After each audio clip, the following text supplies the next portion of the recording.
Hello aspirants, I hope you people are doing good. Welcome to Jogta academy. तो आज का जो हमारा टॉपिक है that is neglected tropical diseases.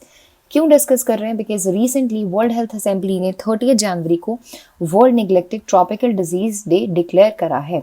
30 January declared as world neglected tropical diseases day by world health assembly. तो हम जानते हैं कि ये क्या होता है। नेग्लेक्टेड ट्रॉपिकल डिजीजेस ऐसे डिजीजेस होते हैं जिसमें पैरासिट्स भी इंक्लूड होते हैं, पैरासिटिक इन्फेक्शन भी, फंगल इन्फेक्शन भी, बैक्टीरियल इन्फेक्शन भी, वायरल इन्फेक्शन भी, प्रोटोजोन, बहुत सारी इन्फेक्शन जो होती हैं वो सारी इसमें इंक्लूड होती हैं। और ये हो कहाँ पे रही है? ट्रॉपिकल एरियाज में। ट्रॉपिकल एरियाज में ये इन्फेक्शंस हो रही हैं जो मैप के ऊपर आपको दिख रहा होगा। और इसमें आपको याद क्या रखना है that India is also under the burden of neglected tropical diseases. तो आइए पढ़ते हैं। Neglected tropical diseases include several parasitic, viral, bacterial diseases that cause substantial illness for more than 1 billion people globally.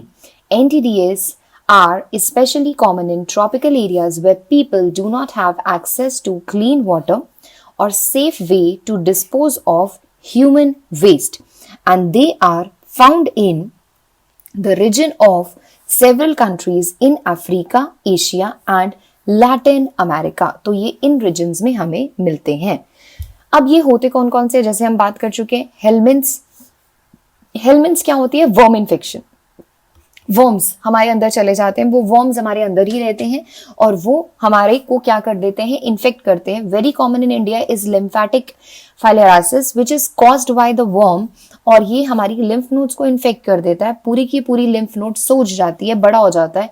हमारे जो पैर है, हमारे जो हाथ है, जहां जहां पे भी इन्फेक्शन होती है, it appears to be like elephant. Elephant के हाथ पैर लगते हैं।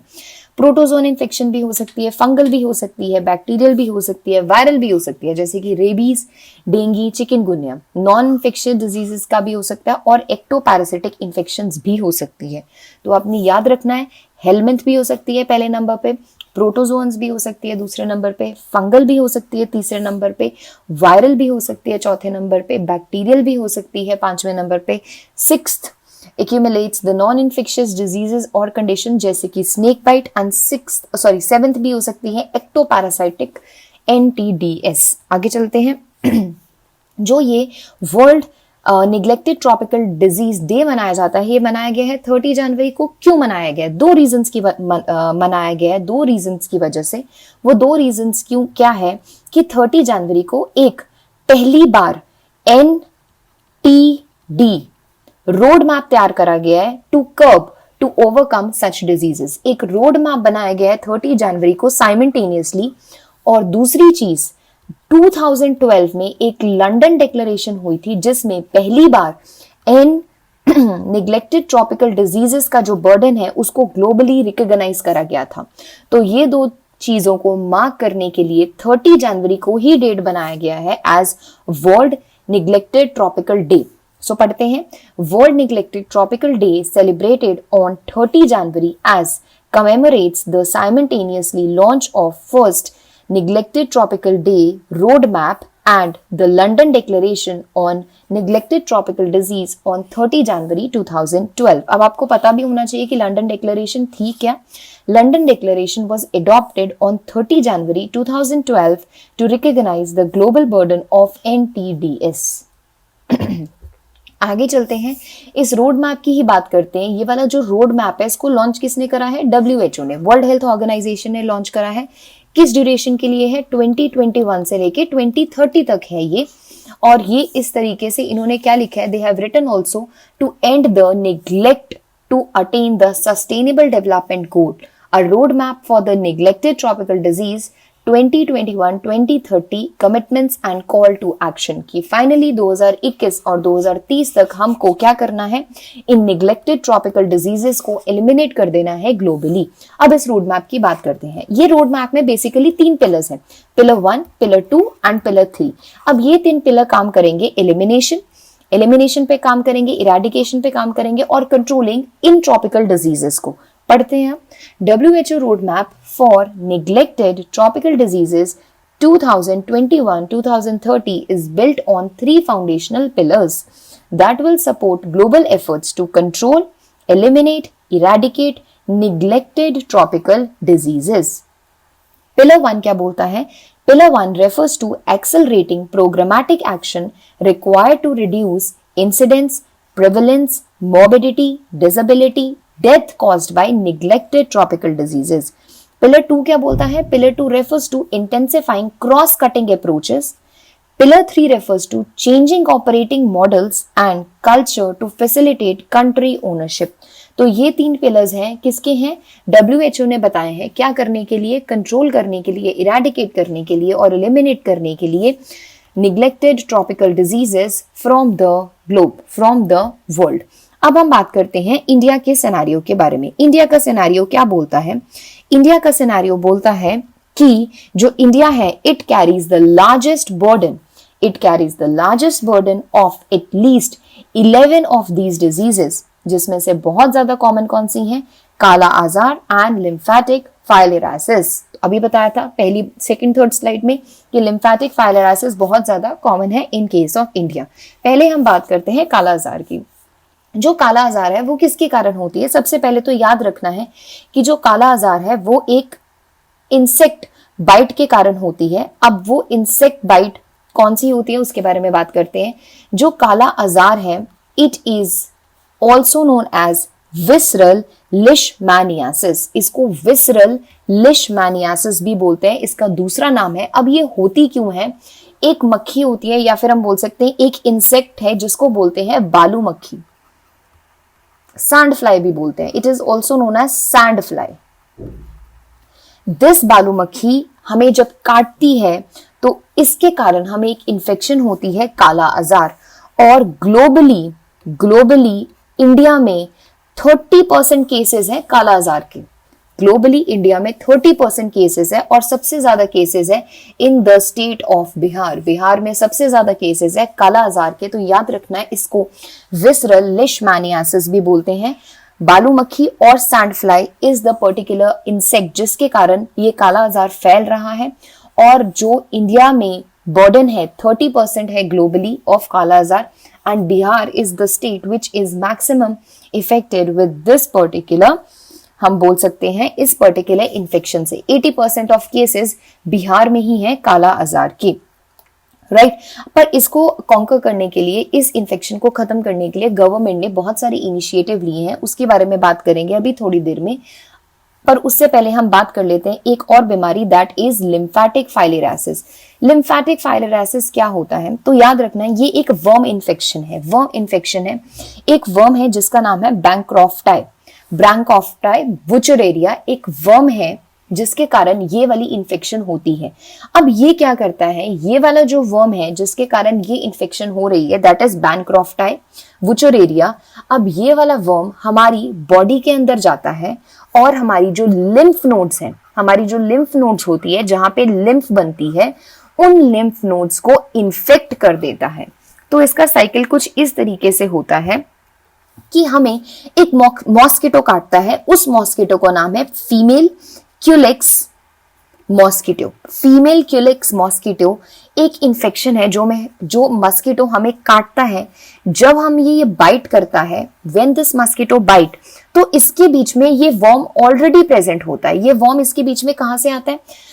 बिकॉज ये जो मॉस्किटो है वो गंदगी में रहता है, तो गंदगी में ये वर्म बनता है और ये मॉस्किटो की बॉडी के बीच में आ जाता है। मॉस्किटो को ये कुछ नहीं करता, बट मॉस्किटो जब हमें काटता है तो बेसिकली ये क्या है? ये एक जरिया है। जब ये फीमेल क्यूलेक्स मॉस्किटो जब हमें काटता है, हमें बाइट करता है, तो ये ट्रैवल कर जाता है हमारी लिम्फ नोड के अंदर। ये लिम्फ नोड के अंदर जाता है, लिम्फ नोड के अंदर जाके हमारी लिम्फ नोड को इन्फेक्ट कर देता है। अब करता कुछ इस तरीके से है कि ये हमारी लिम्फ नोड को इनलार्ज कर देता है।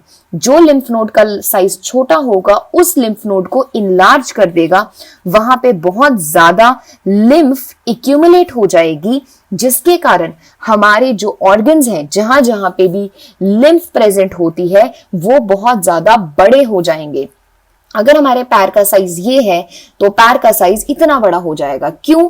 क्योंकि यहाँ पे जो लिम्फ नोड है वहां पे आके ये वुचेरेरिया बैनक्रॉफ्टाई बैठ चुका है, लिम्फ नोड को फुला देगा, बहुत ज्यादा एक्सेसिव प्रोडक्शन होगी लिम्फ की, वहीं पे एक्यूमुलेट हो जाएगी, जिसके कारण हमारा जो पैर है वो एलिफेंट के साइज के जितना हो जाएगा। तभी इसको एलिफेंटियासिस भी बोलते हैं। तो याद रखना है कि सबसे पहले तो ये जो इन्फेक्शन है ये एक मॉस्किटो के काटने से होती है और उस मॉस्किटो का नाम है क्यूलिक्स फीमेल मॉस्किटो। होती किससे? वुचेरेरिया बैनक्रॉफ्टाई से। जो वुचेरेरिया बैनक्रॉफ्टाई है ये इस फीमेल मॉस्किटो के बीच में प्रेजेंट होता है। जब ये हमें बाइट करती है फीमेल मॉस्किटो तो ये जो हमारे पास वर्म है ये हमारी लिम्फ नोड में जाके बैठ जाता है, उसको इनलार्ज कर देता है, जिसके कारण हमारी जो लिम्फ नोड्स है वो बड़ी हो जाती हैं और हमें कौन सी इंफेक्शन हो जाती है? एलिफेंटियासिस। एलिफेंटियासिस हो जाती है। हमारी जो ऑर्गन्स हैं, हमारे जो लिम्फ्स, जो हमारी चीजें हैं वो क्या हो जाती है? इनलार्ज हो जाती हैं। So this is the basic problem कि जो हमारे इंडिया में बहुत ज्यादा प्रिवेल कर रही है। एक कालाजार, कालाजार किससे हो रही है? Simply sand fly, sand fly के काटने से कालाजार हो रही है।